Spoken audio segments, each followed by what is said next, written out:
ನಮಸ್ಕಾರ ಗೆಳೆಯರಿ.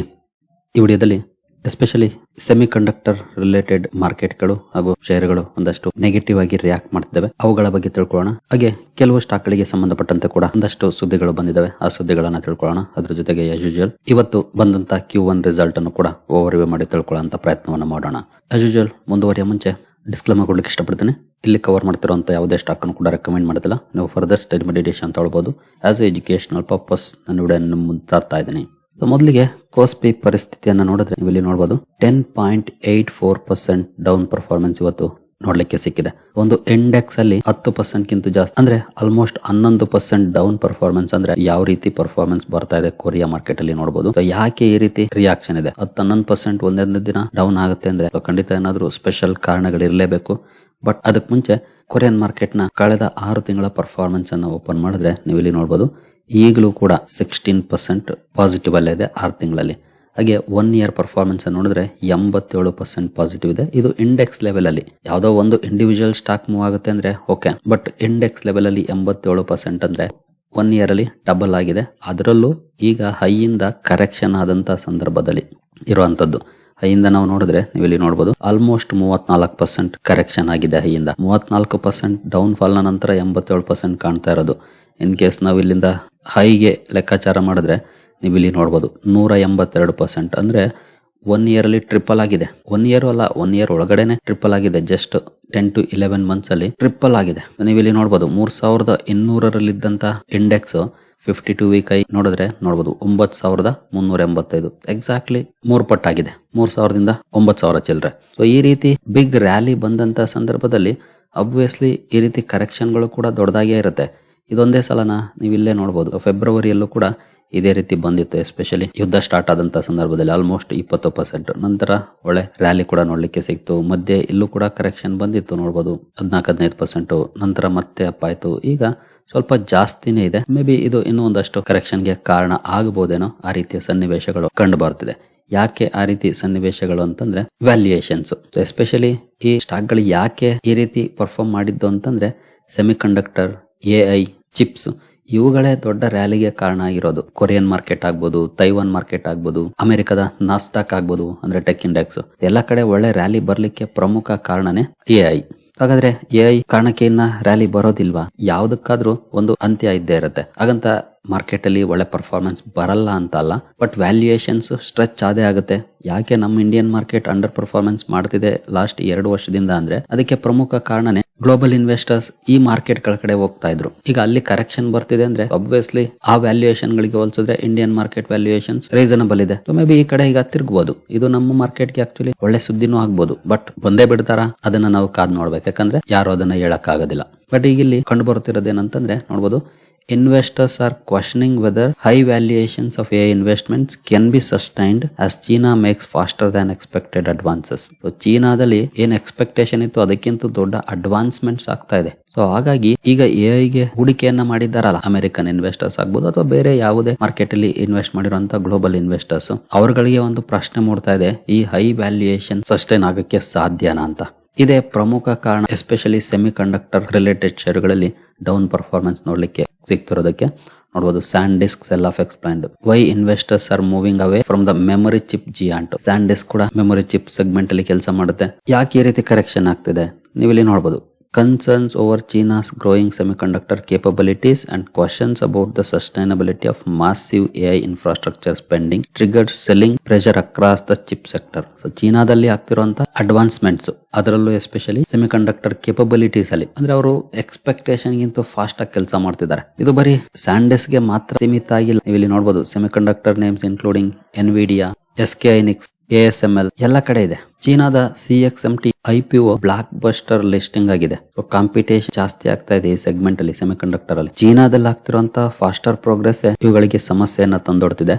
ಯಾಕೆಂದ್ರೆ ಈ ಎಲ್ಲ ಕಂಪನಿಗಳು ಅಂದ್ರೆ ಬೇರೆ ಕಂಪನಿಗಳು SanDisk ಆಗ್ಬೋದು ಅಥವಾ ಎನ್ವಿಡಿಯಾ ಆಗ್ಬೋದು, ಮೆಟಾ ಆಗ್ಬೋದು, ಸಾಕಷ್ಟು ಬಿಲಿಯನ್ಸ್ ಅಲ್ಲಿ ಇನ್ವೆಸ್ಟ್ ಮಾಡಿದ್ದಾರೆ. ಅಷ್ಟು ದೊಡ್ಡ ಇನ್ವೆಸ್ಟ್ಮೆಂಟ್ ಮಾಡಿ ಕಾಯ್ಕೊಂಡು ಕೂತಿರುವಂತಹ ಸಂದರ್ಭದಲ್ಲಿ ಅಥವಾ ಅಲ್ಲಿಂದ ಲಾಭ ಬರುತ್ತೆ ಅಂತ ಇರುವಂತಹ ಸಂದರ್ಭದಲ್ಲಿ ಕಾಂಪಿಟೇಷನ್ ಇಂಟೆನ್ಸಿಫೈ ಆಗಿ, ಅದರಲ್ಲೂ ನಮ್ಗಿಂತೂ ಅಡ್ವಾನ್ಸ್ಡ್ ಆಗಿ ಬೇಗ ಬೇಗ ಕೆಲಸ ಮಾಡ್ತಾ ಇದೆ ಇನ್ನೊಂದು ಯಾವ್ದೋ ಕಂಪನಿ ಅಥವಾ ಯಾವ್ದೋ ದೇಶ ಅಂದ್ರೆ ಒಬ್ವಿಯಸ್ಲಿ ಇವರಿಗೆ ಲಾಸ್ ಆಗೋ ಸಾಧ್ಯತೆಗಳಿರುತ್ತೆ. ಸೊ ಇದು ಇಲ್ಲಿ ಕಂಡು ಬರ್ತಿರುವಂತ ಮೇಜರ್ ಡೆವಲಪ್ಮೆಂಟ್ಸ್. ಇದೇ ಕಾರಣಕ್ಕೆ ಆಲ್ಮೋಸ್ಟ್ ಸೆಮಿಕಂಡಕ್ಟರ್ AI ಮಾರ್ಕೆಟ್ಗಳಲ್ಲಿ ಒಂದಷ್ಟು ಕರೆಕ್ಷನ್ ಕಂಡು ಬರ್ತಿದೆ. ಖಂಡಿತ ಇದು ನಮ್ಮ ಮಾರ್ಕೆಟ್ಗಂತೂ ಒಳ್ಳೆಯ ಬೆಳವಣಿಗೆನೆ. ಯಾಕಂದ್ರೆ ಬೇರೆ ಕಡೆ ವ್ಯಾಲ್ಯೂಯೇಷನ್ಸ್ ಅಥವಾ ಈ ರೀತಿ ಕನ್ಸರ್ನ್ ಕಾರಣಕ್ಕೆ ಮಾರ್ಕೆಟ್ ಬೀಳ್ತು ಅಂದ್ರೆ ನಮ್ಮಲ್ಲಿ ಇದರಲ್ಲಿ ವ್ಯಾಲ್ಯೂಯೇಷನ್ ಅಟ್ರಾಕ್ಟಿವ್ ಆಗಿದೆ. ಹಾಗಾಗಿ ಇನ್ಫ್ಲೋ ನಮ್ ಕಡೆ ಬರೋಕ್ ಶುರುವಾಯ್ತು ಅಂದ್ರೆ ನಮ್ಮ ಮಾರ್ಕೆಟ್ ಒಳ್ಳೆ ಪರ್ಫಾರ್ಮೆನ್ಸ್ ಕೊಡುವಂತ ಸಾಧ್ಯತೆಗಳು ಜಾಸ್ತಿ ಆಗುತ್ತೆ. ಹಾಗಾಗಿ ಆ ನಿಟ್ಟಿನಲ್ಲಿ ನೋಡಿದಾಗ ಖಂಡಿತ ಇದು ಒಳ್ಳೆಯ ಬೆಳವಣಿಗೆನೆ ಅಂತಾನೆ ಹೇಳ್ಬೋದು. ಇವನ್ ನೀವು ಇವತ್ತು ನಾಸ್ಡಾಕ್ ಕಂಪೋಸಿಟ್ ಪರ್ಫಾರ್ಮೆನ್ಸ್ ನೋಡಬಹುದು. ಅಲ್ಲೂ ಕೂಡ ನಿಯರ್ಲಿ 1% ಡೌನ್ ಅಲ್ಲಿ ಓಪನ್ ಆಗಿದೆ. ಇನ್ನು ಈಗ ತಾನೇ ಓಪನ್ ಆಗಿದೆ. ಒಂದ್ಸಲ ರಿಫ್ರೆಶ್ ಮಾಡೋಣ, ಏನಾದ್ರು ರಿಕವರ್ ಆಯ್ತಾ ಅಂತ ನೋಡಬಹುದು. ಸದ್ಯಕ್ಕೇನು ರಿಕವರಿ ಇಲ್ಲ, ಜಾಸ್ತಿನೇ ಆಗಿದೆ. 1.27% ಅಥವಾ 316 ಪಾಯಿಂಟ್ಸ್ ಡೌನ್ ಅಲ್ಲಿ ಟ್ರೇಡ್ ಆಗ್ತಾ ಇದೆ. ನೋಡೋಣ ಕ್ಲೋಸಿಂಗ್ ಯಾವ ರೀತಿ ಇರುತ್ತೆ ಅಂತ. But major AI related markets ಅಲ್ಲಿ ಶೇರುಗಳಲ್ಲಿ ಕರೆಕ್ಷನ್ ಕಂಡು ಬರ್ತಾ ಇದೆ. ಇಂಡಿಯನ್ ಮಾರ್ಕೆಟ್ ಪರ್ಸ್ಪೆಕ್ಟಿವ್ ಅಲ್ಲಿ ನೋಡಿದ್ರೆ ಇಂಡಿಯನ್ ಮಾರ್ಕೆಟ್ ಕಂತೂ ಒಳ್ಳೆ ಸುದ್ದಿನೇ. ಯಾಕಂದ್ರೆ ಇವತ್ತಿಗಾಗಲೇ ನೋಡಿದ್ವಲ್ಲ IT ಸೆಕ್ಟರ್ ಅಲ್ಲಿ ಒಂದಷ್ಟು ಒಳ್ಳೆ ಪರ್ಫಾರ್ಮೆನ್ಸ್ ಕೂಡ ಬಂದಿದೆ. ಅದಕ್ಕೆ ಪ್ರಮುಖ ಕಾರಣನೇ ಅಗೇನ್ ವ್ಯಾಲ್ಯೂಯೇಷನ್ಸ್ ಹಿಸ್ಟಾರಿಕಲ್ ಲೋನ್ ಅಲ್ಲಿ ಇದಾವೆ IT ಸೆಕ್ಟರ್. ಹಾಗಂತ ನಾಳೆ ಹೋಗ್ಬಿಟ್ಟು IT ಕಡೆ ಫೋಕಸ್ ಮಾಡಬೇಡಿ. ಬಟ್ ಕನ್ಸರ್ನ್ ಇದ್ದೇ ಇದೆ. ಇನ್ನು ಕಾರ್ ಮೋಡಗಳೆಲ್ಲ ಸರ್ದಿಲ್ಲ, ಮಧ್ಯೆ ಸ್ವಲ್ಪ ಅವಾಗ ಬಿಸಿಲು ಬರ್ತಾ ಇರುತ್ತೆ ಅಷ್ಟೇ. ಹಾಗಾಗಿ ಕೇರ್ಫುಲ್ ಆಗಿ ಇರಬೇಕಾಗುತ್ತೆ ಅಲ್ಲಿ ನೋಡುವಂತವ್ರು. ಇನ್ನು ಇವತ್ತು ನಮ್ಮ ಇಂಡಸ್ಟ್ರಿಯಲ್ ಔಟ್ಪುಟ್ ಡೇಟಾ ರಿಲೀಸ್ ಆಗಿದೆ. ನೋಡಬಹುದು industrial output it's a near 2-year high of 7.3% in June as manufacturing gathers pace. ಇದು ಕೂಡ ಒಳ್ಳೆಯ ಬೆಳವಣಿಗೆನೆ ಮಾರ್ಕೆಟ್ಗೆ. ಯಾಕೆಂದ್ರೆ ಮ್ಯಾನುಫ್ಯಾಕ್ಚರಿಂಗ್ ಸೆಕ್ಟರ್ ಸ್ಟ್ರಾಂಗ್ ಆಗ್ತಾ ಇದೆ ಅಂದ್ರೆ ಅಲ್ಲಿಂದ ಒಳ್ಳೆ ಔಟ್ಕಮ್ ಬರ್ತಿದೆ ಅಂದ್ರೆ ಎಕಾನಮಿ ರಿಬೌಂಡ್ ಮಾಡುವಂತ ಸಿಗ್ನಲ್ ಅನ್ನ ಕೊಡುತ್ತೆ ಅನ್ನೋದಕ್ಕೆ ಕೊಡ್ತಿದೆ ಅಂತ ಅರ್ಥ. ಎಸ್ಪೆಷಲಿ ಮ್ಯಾನುಫ್ಯಾಕ್ಚರಿಂಗ್ ಹಲವು ಸಲ ಹಿಂದೆ ಉಳಿತಾ ಇತ್ತು, ಈಗ ಅಲ್ಲಿ ವೇಗ ಪಡ್ಕೊಳ್ತಿದೆ. ಸೊ ನೋಡೋಣ ಇದಿನ್ನು ಇದೇ ರೀತಿ ಮುಂದುವರಿಯುತ್ತಾ ಅಂತ. ಒಟ್ಟಿನಲ್ಲಿ 2-year high ಅನ್ನ ತಲುಪಿದೆ ಮ್ಯಾನುಫ್ಯಾಕ್ಚರಿಂಗ್ ಔಟ್ಪುಟ್. ಇನ್ನು ಮುಂದುವರಿಯ ಮುಂಚೆ ಡಿಸ್ಕ್ರಿಪ್ಷನ್ ಅಲ್ಲಿ ಅಕೌಂಟ್ ಓಪನ್ ಮಾಡ್ಕೊಳ್ಳುವಂತ ಲಿಂಕ್ ಇದೆ. ಇಂಟ್ರೆಸ್ಟ್ ಇರೋರು ಅಕೌಂಟ್ ಅನ್ನು ಓಪನ್ ಮಾಡ್ಕೊಳ್ಬಹುದು. ಹೂಡಿಕೆಗೆ ಸಂಬಂಧಪಟ್ಟಂತೆ ನಿಮ್ಗೆ ಏನಾದರೂ ಸಪೋರ್ಟ್ ಬೇಕು ಅಂದ್ರೆ ಇಲ್ಲಿರುವಂತಹ ನಂಬರ್ಗಳ ಮೂಲಕ ನಮ್ಮ ಟೀಮ್ನ ಸಂಪರ್ಕ ಮಾಡಬಹುದು. ಬಟ್ ಸಪೋರ್ಟ್ ಸಿಗಬೇಕು ಅಂದ್ರೆ ನೀವು ನಮ್ಮ ಮೂಲಕ ಅಕೌಂಟ್ ಅನ್ನು ಓಪನ್ ಮಾಡ್ಕೊಂಡಿರ್ಬೇಕಾಗುತ್ತೆ. ಹಾಗಾಗಿ ಅಕೌಂಟ್ ಅನ್ನು ಓಪನ್ ಮಾಡಿಕೊಂಡು ಸಂಪರ್ಕ ಮಾಡಬಹುದು. ಇನ್ನು ಅದಾನಿ ಎನರ್ಜಿ QIP ಅನೌನ್ಸ್ ಮಾಡಿತ್ತು. ನಾನು ಮಾರ್ನಿಂಗ್ ವಿಡಿಯೋದಲ್ಲಿ ಸುದ್ದಿಯನ್ನ ಕವರ್ ಮಾಡಿದ್ದೆ ಕೂಡ ನೋಡಬಹುದು. 3,500 ಕೋಟಿ QIP ಓವರ್ ಸಬ್ಸ್ಕ್ರೈಬ್ ಆಗಿದೆ.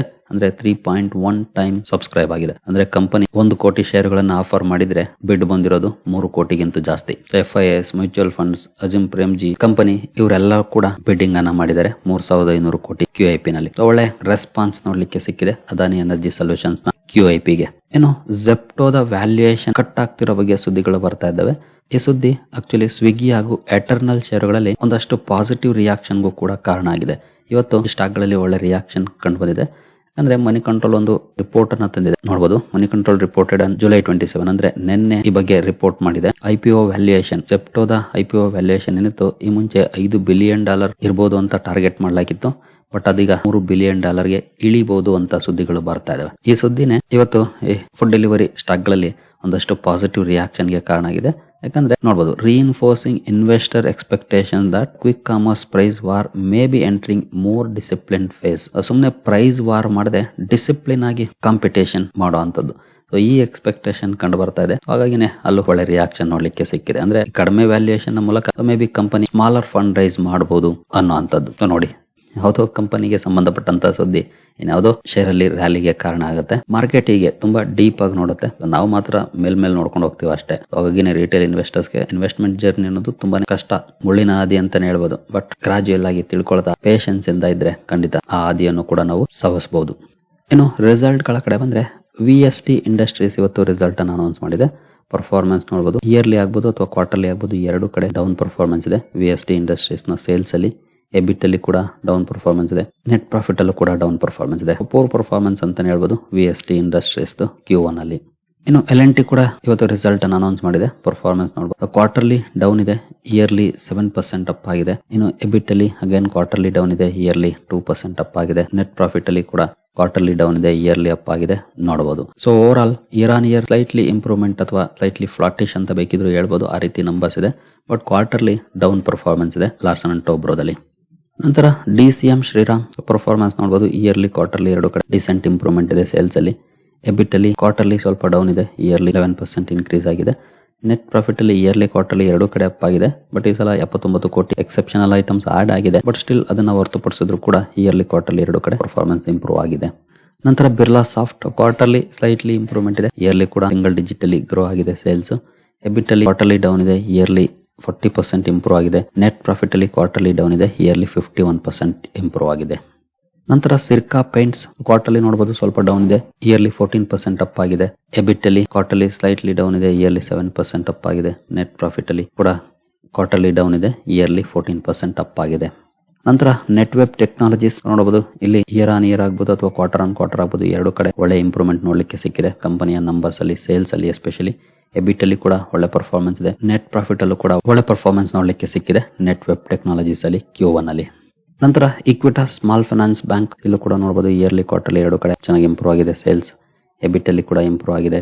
ನೆಟ್ ಪ್ರಾಫಿಟ್ ಅಲ್ಲಿ ಇಯರ್ಲಿ ಇಂಪ್ರೂವ್ ಆಗಿದೆ, ಬಟ್ ಕ್ವಾರ್ಟರ್ಲಿ ಸ್ವಲ್ಪ ಡೌನ್ ಇದೆ ನೆಟ್ ಪ್ರಾಫಿಟ್ ಅಲ್ಲಿ.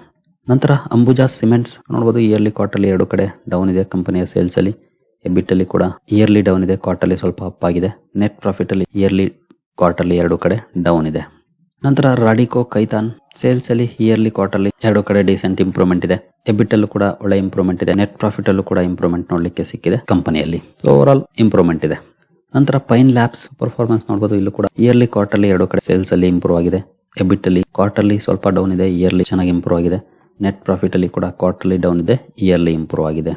ನಂತರ ಸುಜ್ಲೋನ್ ಎನರ್ಜಿ ಕ್ವಾರ್ಟರ್ಲಿ ನೋಡಬಹುದು ಡೌನ್ ಇದೆ, ಇಯರ್ಲಿ 22% ಅಪ್ ಆಗಿದೆ ಕಂಪನಿಯ ಸೇಲ್ಸ್. ಎಬಿಟ್ ಅಲ್ಲಿ ಇಯರ್ಲಿ ಕ್ವಾರ್ಟರ್ಲಿ ಎರಡು ಕಡೆ ಡೌನ್ ಇದೆ, ಬಟ್ ಇಯರ್ಲಿ ಜಸ್ಟ್ 1% ಡೌನ್ ಆಗಿದೆ. ಕ್ವಾರ್ಟರ್ಲಿ ಅಂತೂ ಸ್ವಲ್ಪ ಜಾಸ್ತಿನೇ ಡಿಫರೆನ್ಸ್ ಆಗಿದೆ. ಇನ್ನು ನೆಟ್ ಪ್ರಾಫಿಟ್ ಗೆ ಬಂದ್ರೆ ಇಯರ್ಲಿ 6% ಡೌನ್ ಇದೆ, ಬಟ್ ಕ್ವಾರ್ಟರ್ಲಿ ಬಿಗ್ ಡಿಫರೆನ್ಸ್ ಮಾಡಿದೆ.